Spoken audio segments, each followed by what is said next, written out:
So today, I have a series of people, or I will select a series of people amongst you guys that will come up and ask or answer a question about how does it feel to be a Vietnamese overseas. But before we get to that, by raise of hand, who here flew in for this particular event? Wow! Okay, so who here flew in from another Asian country? You guys can be loud. I can't see everyone. Woo! Okay, who here flew in from a European country?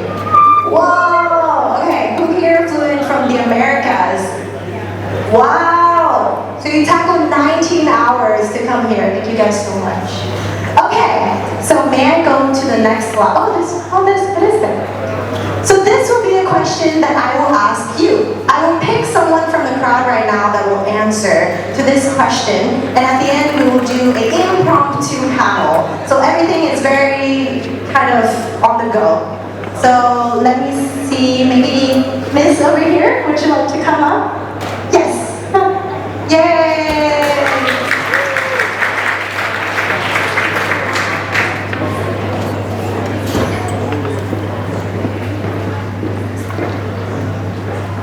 Both work?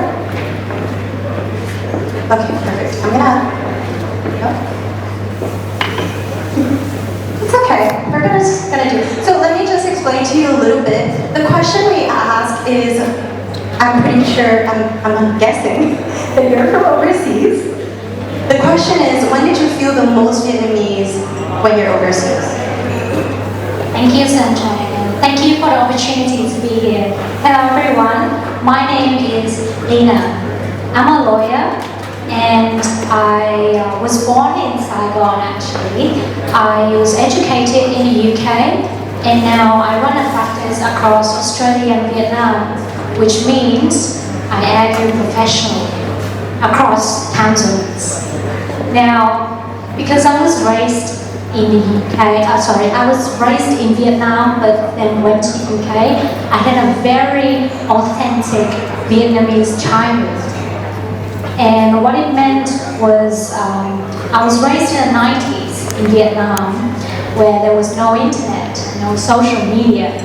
So I was outside a lot. I played nhảy dây and I played bầu cua, and I got yelled at a lot for being outside. And because I was so ham chơi, you know, and as ham chơi as I was, surprisingly, I managed to get really good grade. So by the age of 15, I got a scholarship to the UK, and so I packed my bag and flew alone to the UK when I was 15, my first long-haul flight. And what I realized is being Vietnamese isn't geographical.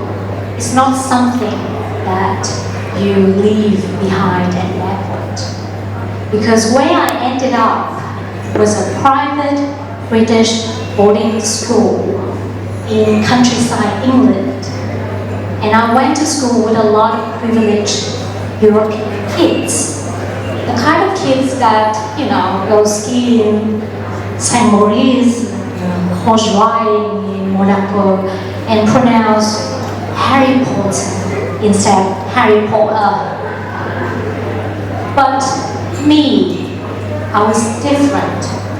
I didn't speak the language properly, I didn't speak English properly, I spoke with an accent, and I was made fun of a lot because of my accent, and because I'd never been to McDonald's or Starbucks. Because in the early 2000s, Starbucks and McDonald's didn't exist in Vietnam. And in the dining hall, one night, I was struggling to use the knife and fork to cut, you know, the British roast dinner that we all had on a Sunday. And the kid yelled to all the kids in the dining hall, and they said, "Oh my gosh, she can't use knife and fork because she only used chopsticks." And I felt so embarrassed. The 15-year-old me felt so embarrassed because I was Vietnamese and I'd never used knife and fork before. And so I changed. I had to adapt. I changed my accent. I changed the way I speak, the way I dress, the way I act, because I wanted to be accepted in the white countryside of England. And when you live like that for 15 years, so the next 15 years of my life, I was lost. I was lost in the process of trying to assimilate into being a European. And then I was confused myself because I wasn't British enough to be in Britain. But when I came back to Vietnam, I wasn't Vietnamese enough to act like a local, to think like a local, because it has been so long, 15 years in the making.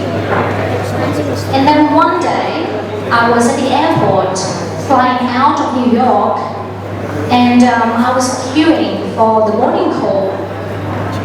And suddenly from behind me, I heard, "Am I?" And I turned around immediately. I didn't know who was calling. I didn't know whether it was from me, but it was a reflex. Am I? Turn around. And you know, at that moment, everything disappeared.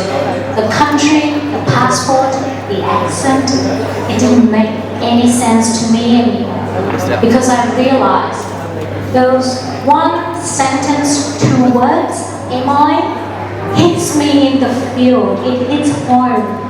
And I know that no matter how much I have evolved, how much I've changed, I've shredded that Vietnamese-ness in me, my body, my identity, my mind will always respond to the sentence, am I?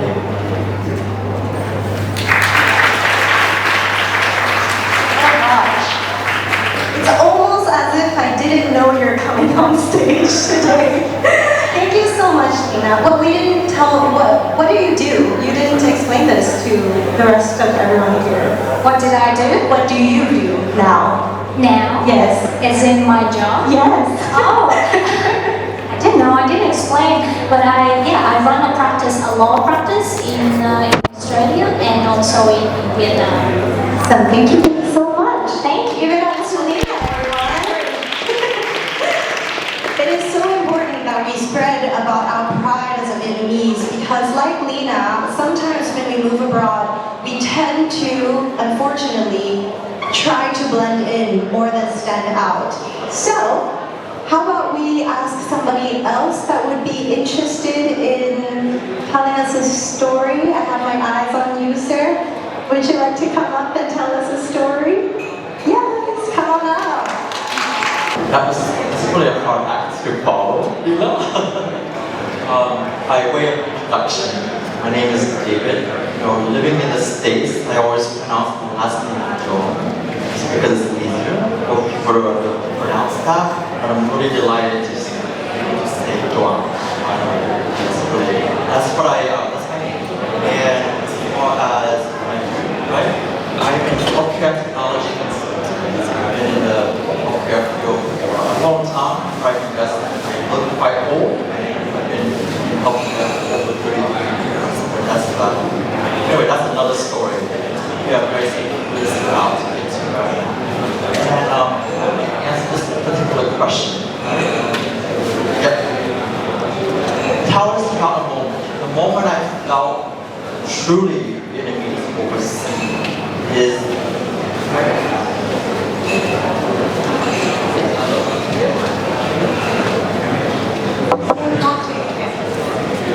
hello, is this better? Okay. Get closer. Okay, I forgot. I live in Los Angeles, from North America. I grew up in New England, Cambridge, Mass, Europe, and the US.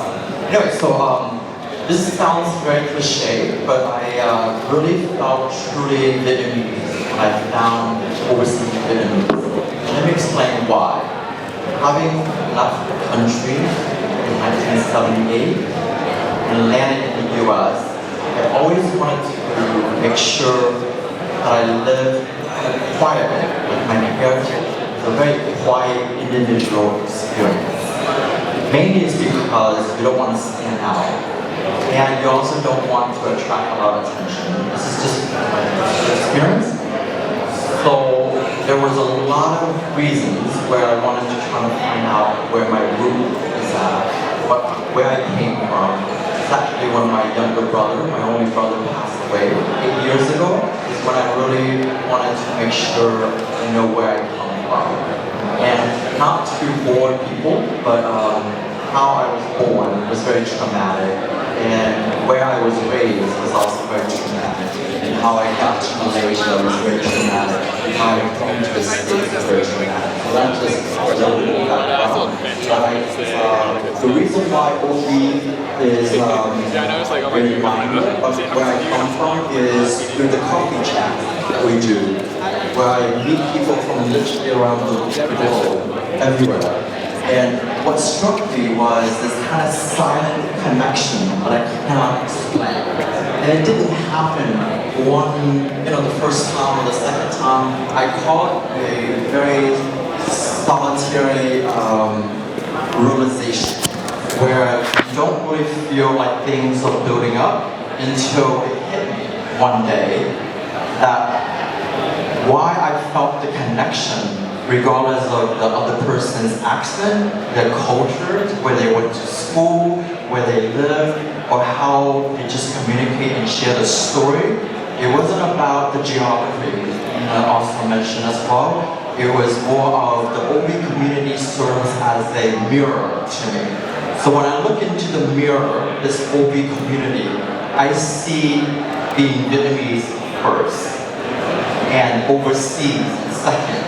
Where the overseas is really where you are physically now, but the Vietnamese part defines my soul. So I think that's how I really feel that that's the moment when I am part of the community that I feel I'm truly Vietnamese. Does that make sense? Good. Anyway. Thank you so much. I love how there's so many different generations of OVs that are here today. So let's welcome one more person. It's cool, we have different types of OVs that's come up on stage right now. So you can find in many different ways that OV is not just one type of person, it's a whole entire spectrum. So let's try to meet a few others that could be also interesting or you can relate to as well. How about you, Miss? Would you like to join us? Yes? Come on up.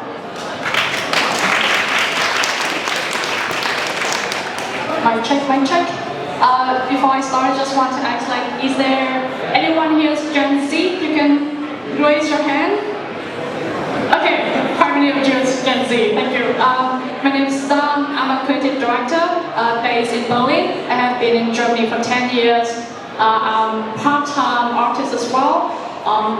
30-second of advertising. I'm going to open the exhibition in June as well in Hanoi.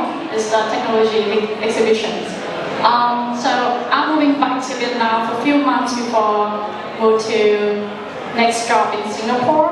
But in this few months, it's like the most longest time I can have to really spend time and spend 10 holiday with my family and my moms and my grandparents. So it's really precious time as well. Okay, so back to our questions.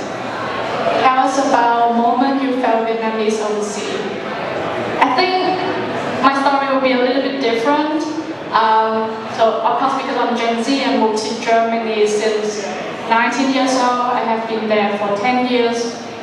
And to be honest, my early 20s was formed by Western culture, but I was born and raised in Vietnam. So I know all the pop culture areas stuff from Vietnamese influence to me. It's really Vietnam. So working as a creative director, every time when we step into the room for meetings, we have to brainstorming idea. And working in the creative industry is every idea is really come from your background as well, your memories, your culture, and it's really part of the work is also from your soul as well.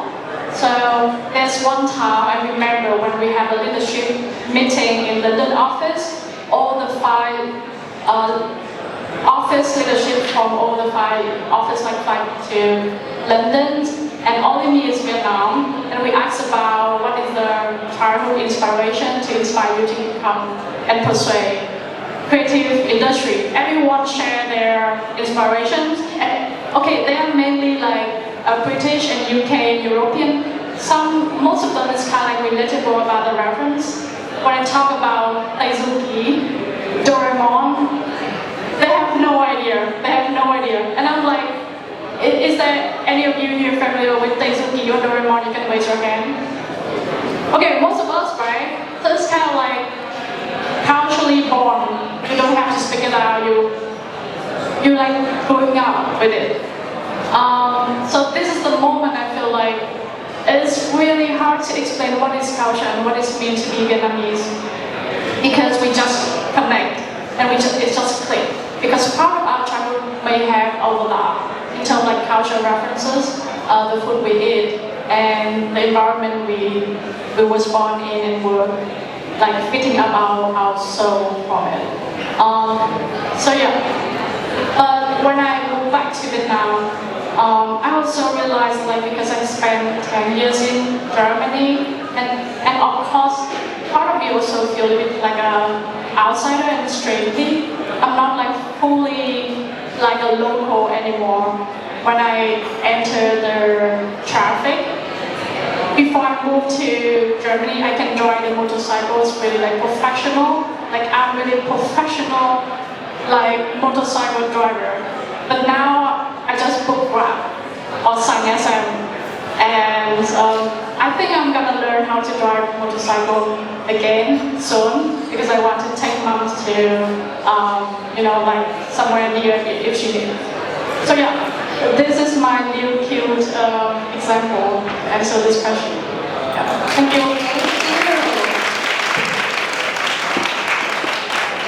I don't know what I think I know what Doraemon is, but I think it's cool that you get to bring some of your childhood abroad.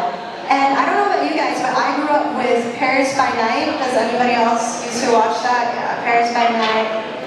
What else did we watch when we were abroad and trying to think that we're trying to reconnect? So many others. I think I have space for one more person. Would you like to do it? Come on up. Yay! So as you're our last speaker, I just want to explain to you what we're going to do after. After you answering this wonderful question, it is all of you guys' turn to answer this question as well. So make sure you guys stick around, because we have a little game for everyone, so you can all participate in answering the question and get to know each other. Okay, so what is your name? I'm Huong, sir. Nice to meet you. Nice to meet you.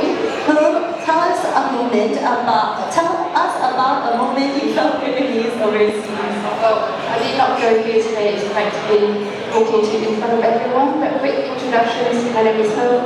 I'm currently based in London, UK. I work as software engineer at McKinsey, which you heard the presentation from Bruce earlier. I work specifically for their AI and technology hub, which we call Quantum Lab. I've been with the firm for nearly a decade now, and I feel at a point now I might just do something else, for example, moving back to Vietnam maybe. So, questions, the moment where I felt Vietnamese overseas. For me, there's not one moment, but if I have to say it, I would say there are definitely three things come to my mind. The one that makes me feel very proud, the one that makes me feel sad, and the one that makes me feel really excited to be Vietnamese overseas. The one that makes me feel proud, let's start with that first. Because I still remember when I packed all my life, a few suitcases to leave Vietnam 15 years ago, my mum even joked today that she tried to wave goodbye to me at the airport, but she couldn't do it because the suitcases was a lot bigger than me. But leaving your home, everything that you know behind, go to a new place, start everything again, it's not easy to do. But I think growing up in Vietnam taught me resilience. I learned that. I learned to work hard. I learned to not be afraid to start something from zero again. And it's really helped me to form my identity, when being Vietnamese overseas, whenever I achieve something, when I'm outside Vietnam, I'm actually feel really proud. I'm not feeling proud of myself, I feel proud because I know that I have that Vietnamese in me, and I'm able to do this because everything else, my identity, my work ethic, was shaped in this country. That's what makes me feel proud. Second point, it's a bit harder to talk about, which is what makes me feel a bit sad. Being away from home on a 14-hour flight is never going to be easy. But there are moments in life, like family events, I can get to celebrate my mum's birthday, I can get to go to my cousin's wedding. And to be very honest, I didn't get to see my dad because he passed away when I was on one of the 14-hour flight home to see him. Sometimes I question myself, see whether it's worth it to be this far away from home. But you go to Britain, to make you really aware of what being Vietnamese really is. And to me, it's a sense of belonging. That's what it means to me. It's like being in a family, sharing food together, without being Vietnamese. And the last bit, which I'm going to end exciting most, which is the excitement I have about being Vietnamese overseas. Because since we arrived in Vietnam last month, I normally have visits with my partners. Pretty much every night I do that. Actually, I reflect on my journey, and I realised that I don't have to choose in my work. I don't have to choose whether to stay in Vietnam or to be in London. I can actually have both, and that's the exciting part. That I think there's an opportunity where I can bring what I learned overseas, the standard, the confidence, everything I learned there, and I can combine with the resilience, the skill set that we have in Vietnam, and we can bring them together. And that's really exciting. Thanks. I don't know about you, but I am so proud of, first of all, thank you all for coming on stage and sharing your story. It is wonderful to see how proud we are to be Vietnamese, but also how we are trying to infiltrate our culture into different countries. On my end, one thing that I would like to say about this thing is I've been in Montreal since I was 3 years old. And for my school talent show, when I was 10 years old, I sang Saigon Vietnam in Áo Dài in front of a huge crowd of strictly white Canadians. And I have never been so proud ever since. So I hope you guys will be able to bring that back to your home wherever you are, whether you're here or abroad. But now it is your turn to talk. Okay, I kind of lied. You can tell most of the people I picked up here was not impromptu.